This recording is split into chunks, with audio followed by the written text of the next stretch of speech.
Okay, dropshippers, this is another amazing video because we're again changing more and more lives. As you can see on this screen, we are starting to show you June 20 to August 27. What does that show you? So it shows you a lapse time of 2 months where you can see that one of our students made $99,000. Let's round it for $100,000. The store is still running, he's still making money, and I'm just proud of that student. And I just want to speak about a few things around the store so maybe you can learn one or two things to apply on your store. The first thing that I want to share with you is, look, um, on this store we had 77,000 session for 99,000 in revenue. Normally, what is a good amount is $1 per visitor. That's good. Great is $2 per visitors, and incredible is $3 per visitors. Obviously, this student find a few winners not a long time ago. We're still trying to optimize the whole store, and we're going to speak about what we're doing with him in order to optimize his store. But as you can see, this is not a store from 5 years ago, 4 years ago. What we show you is current strategies, is current stores that our students are running right now. And as you can see, cannot be more right now than literally right now. Like probably by the time that you see this video, it will be the 28th of August or something like this. Okay. So as you can see, 1,354 orders and 1.72 conversion rate. We definitely need to increase this, but I'm not too worried because it's close to 2%. And at the end of the day, when we have better creative, when we scale the product even further, this will go higher. Obviously, you need to understand that it's only been 2 months. This store only has 2 months, and inside that 2 months, you need to understand that there has been a lot of testing, a lot of tweaking, and it's a lot of things to go from not optimized to optimize. So I believe that after a few months, it's going to be better and way above the 2% mark. So this is the first thing that I want to show you guys. The second thing that I want to show you, so let me clear this drawing right here and let's move on to the next one. So the other thing that I want to show you are the ads. And the reason that I wanted to show you this, and just before I continue, keep in mind that what we use is called TripleWhale. We use TripleWhale because Facebook clearly doesn't track well the data. Facebook, since iOS 14, I believe, has been tracking the data only by 50 to 60%, if I'm not mistaken. So that's why we use TripleWhale in order to track the data, because it has been the best tracking software so far that we have tried online. And the reason that I'm showing you this is very simple. It's because each one of those, let me go on here and let me take the pen. Okay, perfect. Drawing. Each one on here is a campaign. So all that line is one campaign. All that line is one campaign. All that line is one campaign. And each campaign is a different product. So let's count how many. Obviously, I'm not going to share with you the name of the product, the name of the campaign, everything, because the way that we work is the name of the campaign is the name of the product, and the products are still running. So we don't want to show the winners that our clients are having. Obviously, you guys are going to copy it probably. So we don't want to have this. And as you can see, okay, so let's start with this one. So this one, 334 sales, $27 CPA, 2% CTR, 0.85 CPC, 10,000 clicks. Okay, so this is one winner. This is another winner. This is another one, another one, another one, another one, another one. Each one of them is a winner. And that store is a general store. We're transferring that store to a niche store little by little because we're seeing certain trend.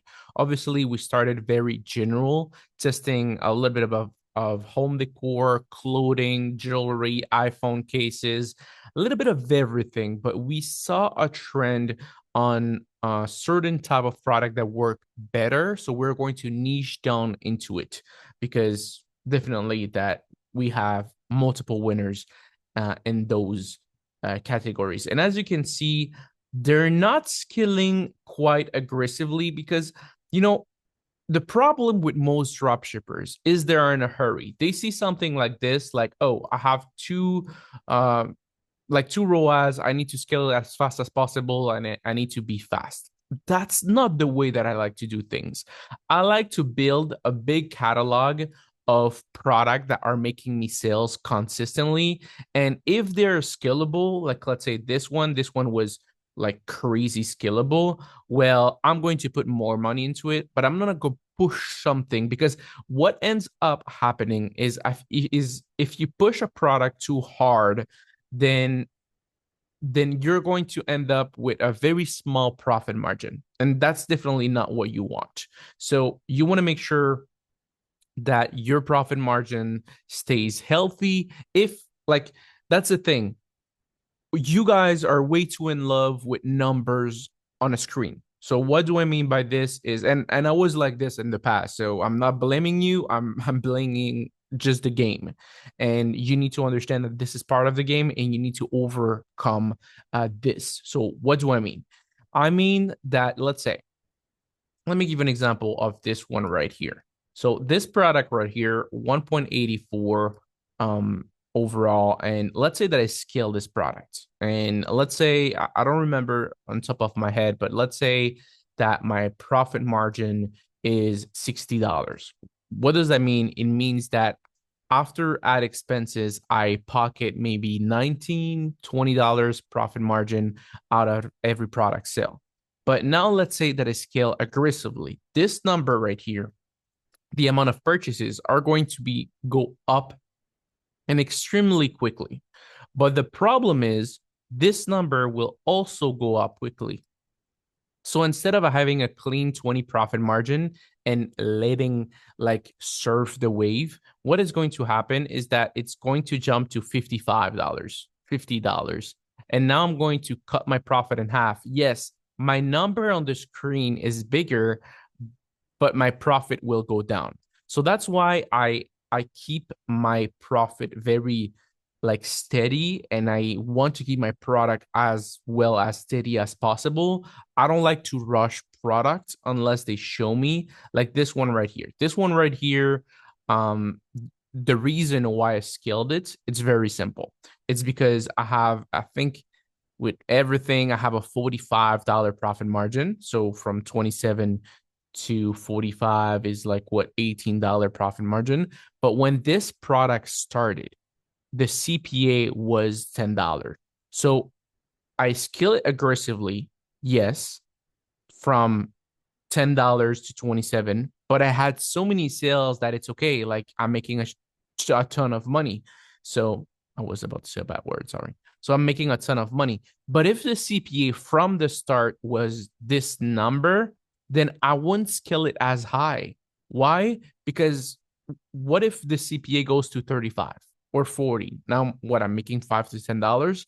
It makes no sense. So definitely there's some product that I would scale, and there's other product that I would not scale, and I will keep it the way that it is. So don't think about scaling too fast.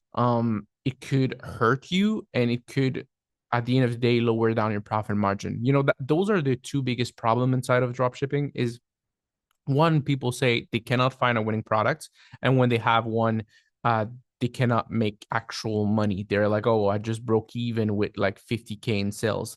Well, you broke even with 50K in sales because you were like scaling a product too hard, and you were just looking for that pump number of the screen of like 2 3K per day for a period of 2 weeks. And then after that, your product died, and you just didn't end up making money. So by having multiple products like this, by having a list of products that are working and that are running on the background, then I remove myself from that urge of wanting to scale aggressively. The other thing that I wanted to share with you is the numbers. Guys, I never lie to you. I always tell you what it is. And look, all of those products, you can literally see that they either are getting sales or they got sales in the past. And they're consistent because, you know, you cannot have a product with 21 sales and it's luck. It's not luck anymore. It's a product that is in demand and that people want, or 36 sales or 44 sales. But what I wanted to tell you is every time that I show you a screen with certain numbers, I always remember you look at the CTR. Everything above 1%, and most of them even above 2%. And what I say, a winning product is above 1%, 2% is incredible, and 3% is outstanding. Every winning product will be under $1 CPC. And I haven't lied, it is what it is. So, like I said, guys, most of your winners, 99% of them will have a CPC below $1 and a CTR above 1%. If it doesn't have those two criteria, it could be a fluke or maybe it could be a winner, but it's very rare. 99.9% of the time, it's going to have those two metrics on point. So keep that in mind. It is extremely important. Okay, so now let's jump on the other thing that I wanted to share with you. Okay, so oops, let me clear this first. Clear the drawing. Amazing. And let's go to the next one. Okay, so as you can see right here, I wanted to show you the screen. Say, okay, the client made a 99K in revenue with an average order value of $66. So at first, it wasn't that high, but we tried to to bump up the prices and sell items that are a little bit higher because, like, look, selling $20 item on Facebook anymore, it's not sustainable anymore. I'm not saying that you cannot make money. Definitely, if you have a big winning product, even a $5 profit margin, if you have a 20-cent CPA, it could be, but what I'm saying is you will have more chances with higher profit margin. And that's what I'm trying to aim. And that's what I'm trying to show to my students as well. As you can see, conversion rate pretty much consistent, session over time. That's great, but nobody cares about this. Now, I wanted to speak about what we've tried to add after that it got sales. Remember this word after, well, this sentence after that it got sales. What I'm trying to say right here is this application that I'm going to share right now and I'm going to explain costs money.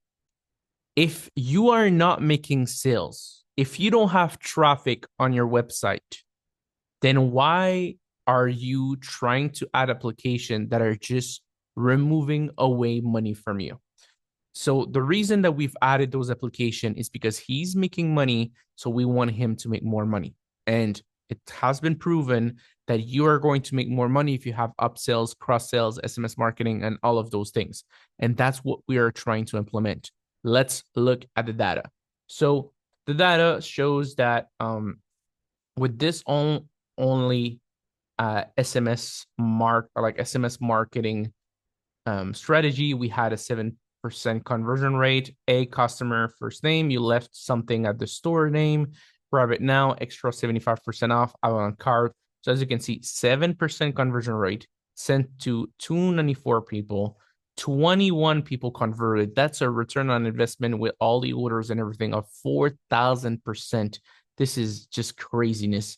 And only 311 SMS reminders sent. So what does that tell you? It tells you that SMS marketing is there to make you money. But if you don't have sales, if you don't have people that go to your website and purchase, then that's just not worth it. It's just not good. It's not going to do nothing long term. It's just going to make you spend money for no reason. So yes, SMS marketing is a really good strategy to make money. Now let's speak about the last one.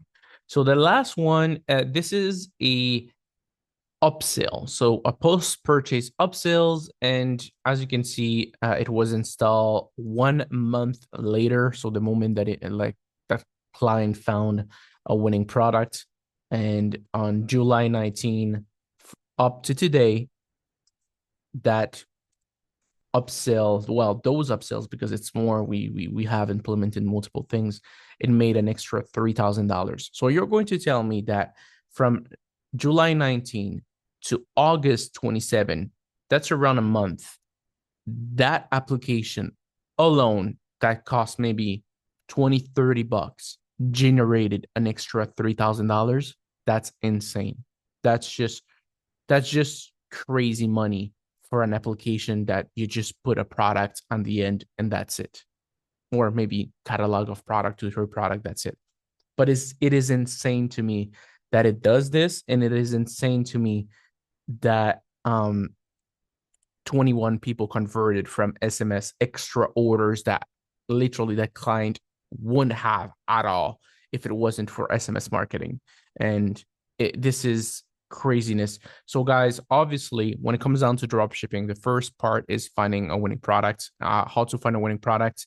You need to watch my brother's videos on how to do product research, but also you need to start testing. Don't overthink, don't overdo. Test, test, test, and eventually you'll find something that is great.